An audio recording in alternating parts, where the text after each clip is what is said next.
अस्सलामुअलैकुम, वेलकम है आप सभी का इस नई वीडियो में। तो जैसा आप सभी को पता है कि कल जेकेबीओपी बीएससी नर्सिंग पैरामेडिकल और टेक्नोलॉजी कोर्सेज का सेकंड राउंड का पहला दिन है और कल कैटेगरी वाले कैंडिडेट्स को काउंसलिंग होगी। उसके बाद 2 दिन छुट्टी है, 14 को फिर यहाँ पे एक दिन छुट्टी है और 14 को यहाँ पे आरबीए वाले कैंडिडेट्स को काउंसलिंग के लिए जाना है। तो इस बीच जो कैंडिडेट्स काउंसलिंग के लिए जाने वाले हैं कल, चाहे वो अपग्रेडेशन के लिए जाएंगे या अलॉटमेंट के लिए जाएंगे, उनको वहाँ पर कुछ डॉक्यूमेंट्स भी ले जाने और फ़ी ले जानी है। वो कितनी ले जानी है, डॉक्यूमेंट कौन कौन सा रहने वाला है, वो सब कुछ, और उसके साथ साथ काउंसलिंग का प्रोसीजर भी मैं इसी वीडियो में बताऊंगा।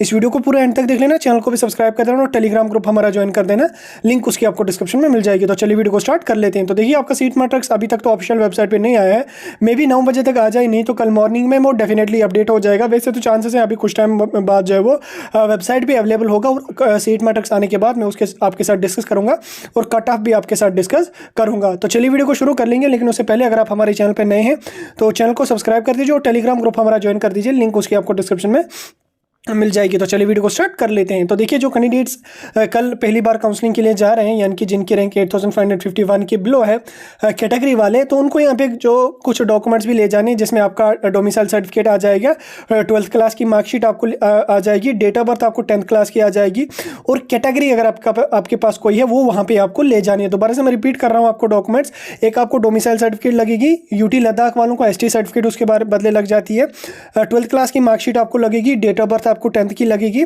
कैटेगरी अगर आपके पास कोई है तो वो लगेगी। तो डेट ऑफ बर्थ में भी यहाँ पे स्टूडेंट का कंफ्यूजन होता है कि डेट ऑफ बर्थ कौन सी होती है। देखिए, डेट ऑफ बर्थ आपको 10th में जब आपने वहाँ पे क्वालिफाई किया है तो उसके बाद आपको एक DOB सर्टिफिकेट मिलती है, वो आपको जो जिसको मेट्रिकुलेशन भी कहते हैं, डिप्लोमा भी जिसको हम कहते हैं, वो आपको लग जाती है। 1 पेज की वो सर्टिफिकेट होती है, मार्कशीट के साथ आपको मिलती है वो, जिसमें सब्जेक्ट्स वगैरह के नाम होते हैं, आपका नाम, डेट ऑफ बर्थ वगैरह मेंशन होता है, वो वहाँ पे आपको ले जाना पड़ेगा। उसी को हम डेट ऑफ बर्थ यहाँ पे कहते हैं। जिन कैंडिडेट्स ने ऑलरेडी डॉक्यूमेंट्स अपलोड किए हैं, अपग्रेडेशन के लिए जाने वाले हैं, उनको उसके साथ साथ एक यहाँ पे फ़ी की रिसिप्ट भी लगने वाली है। फ़ी की रिसिप्ट कौन होती है? जब आपने अपना एडमिशन किया था कॉलेज में, वहाँ पर जो आपको ड्राफ्ट एक सबमिट किया होगा, उसका फोटो वगैरह कुछ प्रूफ आपके पास होगा, वो वहाँ पर आपको ले जाना है। वो ऐसा यहाँ पे इसमें मैंशनड है, लेकिन जो अपग्रेडेशन वाले हैं उनको यहाँ पे डॉक्यूमेंट लेने की ज़रूरत नहीं है। यहाँ पे ऐसा कुछ भी उनके लिए मेंशन नहीं है, सिर्फ उनके लिए मेंशन है कि जो आपकी फ़ी की रिसिप्ट है, एडमिशन की जो फ़ी आपने डाली थी, उसको जो है यहाँ पे आपके पास होना ज़रूरी है। अगर आपके डॉक्यूमेंट्स वगैरह आपने अपने कॉलेज में सबमिट किए हैं तो कोई ज़्यादा इंपॉर्टेंट नहीं है, वो डॉक्यूमेंट्स ले जाना। आपके पास जो है वो फ़ी की रिसिप्ट होगी, वो आपको चल जाएगी, आपकी डॉक्यूमेंट वेरिफिकेशन ऑलरेडी हुई है। लेकिन जो पहली बार कल जा रहे हैं उनको डॉक्यूमेंट्स भी ले जाने हैं, डोमिसाइल, 12th की marksheet, date of birth 10th की, और कैटेगरी आपको ले जानी है ज़रूरी। उसके साथ साथ जो CDP कैटेगरी वाले हैं उनको भी अपनी CDP की कैटेगरी जो वो ज़रूरी ले जानी है, जिसमें इंडिकेट किया होगा आपका कैटेगरी, प्रायोरिटी वगैरह जो भी होता है, यानी कि ओवरऑल आपकी जो भी कैटेगरी सर्टिफिकेट होगी वो आपको ले जानी है।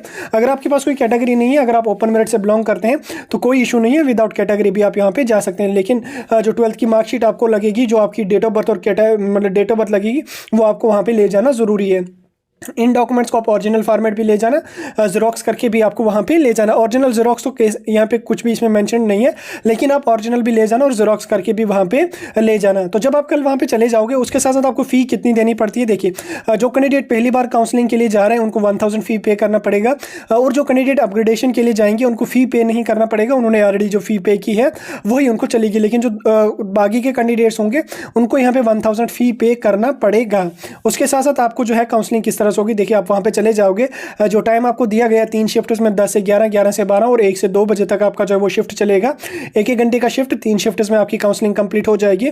उसमें क्या काम करना पड़ेगा, आप वहाँ पे चले जाओगे, आपकी अटेंडेंस होगी, डॉक्यूमेंट की वेरिफिकेशन हो जाएगी, आपको 1000 फ़ी आपको POS मशीन के जरिए वहीं पे करना पड़ेगा।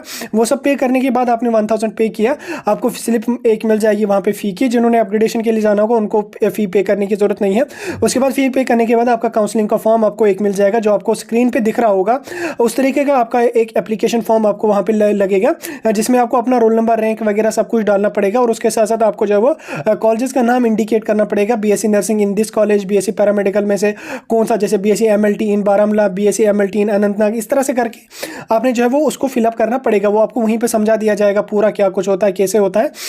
तो मैं भी थोड़ा सा आपको यहाँ पे थोड़ा सा मोटा मोटा समझा देता हूँ। उसमें जब आप कॉलेजेस की प्रायोरिटी दोगे, पहली प्रायोरिटी पे वही कॉलेज रख लेना जिसमें आपको इंटरेस्ट जाना होगा। उस तरह से दूसरा, तीसरा, चौथा, पांचवा, जितने भी कॉलेजेस रखोगे वो आप अपने इंटरेस्ट के हिसाब से वहाँ पे रख लेना, क्योंकि आगे चल के जब आपको कॉलेज अलॉट हो जाएगा फिर आपको उसमें एडमिशन करना ही करना पड़ेगा। अगर इनकेस आप एडमिशन नहीं करोगे तो आपकी सीट कैंसिल हो जाएगी, या फिर जब थर्ड राउंड के, मतलब थर्ड राउंड तो होने वाला ही नहीं है, इसलिए जब आप जब काउंसलिंग का फॉर्म फिलअप करोगे बड़ी कॉन्शियसली फिलअप कर देना, और वही कॉलेजेस वही कोर्सेज आप उसमें मेंशन करने हैं जिसमें आपका जो है वो इंटरेस्ट होगा और जिनकी फी वगैरह आप जो वो अफोर्ड कर पाओगे, तो वो आप जो वो अच्छी तरह से देख के उसमें डाल देना। ठीक, तो फी का यहाँ पे मसला रहता है कि फ़ी कितनी है, क्या कुछ है, वो मैं कोशिश करूँगा आज ही, मैं पूरी की पूरी कोशिश करूँगा 9 बजे तक उसके बारे में भी वीडियो डालने की। अगर सीट मैट्रिक्स नहीं आया, अगर सीट मैट्रिक्स आया तो फिर सीट मैट्रिक्स डिस्कस करना पड़ेगा, फिर कल मॉर्निंग में मैं वो फ़ी का वीडियो डालूंगा। मैं कोशिश करूँगा 8 बजे वीडियो अपलोड करने की, ताकि सारे स्टूडेंट्स को जो है वो वीडियो मिल जाए और उसके साथ साथ सब कुछ जो भी इन्फॉर्मेशन होगी वो मिल जाएगा। इनकेस अगर सीट मैट्रिक्स नहीं आया तो मैं 9 बजे आपका फ़ी का वीडियो जो है वो अपलोड करूंगा। वो सब करने के बाद आपको जो है वो प्रेफरेंस का फॉर्म वहाँ पे सबमिट करना पड़ेगा।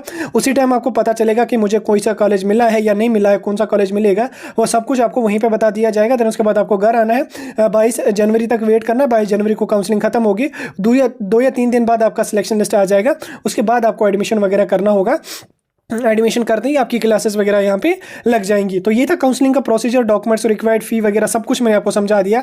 अपग्रेडेशन वालों के लिए भी मैंने आपको समझा दिया, और उसके साथ साथ अपग्रेडेशन वाले जो होंगे वो एक बात मेरी बड़ी ध्यान से सुन लेना, जब आप अपग्रेडेशन में कॉलेज रख लोगे उनमें कॉलेजेस बड़ी कॉन्शियसली आप रख लेना, क्योंकि जो कॉलेज आपको अपग्रेडेशन में मिलेगा तो पुरानी सीट आपकी कैंसिल हो जाएगी, फिर आपको उसी वाले कॉलेज में एडमिशन करना पड़ेगा जो आपका अपग्रेड हो जाएगा, वो फिर आप चेंज नहीं कर पाओगे। इसलिए बड़ी कॉन्शियसली अपना काउंसलिंग का फॉर्म जो है वो फिलअप कर देना। तो चलिए फिलहाल वीडियो को खत्म कर लेंगे। All the best for counselling. तो कॉलेज कोर्सेज वगैरह अपने इंटरेस्ट के हिसाब से रख लेना, आराम से सोच समझ के रख लेना। सीट मैट्रिक्स को ध्यान में रखते हुए कॉलेज जो है वो कोर्सेज रख लेना। सीट मैट्रिक्स आने के बाद लो परसेंटेज वाले, हाई परसेंटेज वाले सब कैंडिडेट्स की काउंसलिंग का प्रोसीजर मैं आपको समझाऊंगा, कौन कौन सा कॉलेज आप प्रेफर कर लोगे। बस सीट मैट्रिक्स आने का आप वेट कर लो। तो चलिए फिलहाल वीडियो को खत्म कर लेंगे। कोई और डाउट होगा, कोई और कंफ्यूजन होगा, कमेंट सेक्शन में बता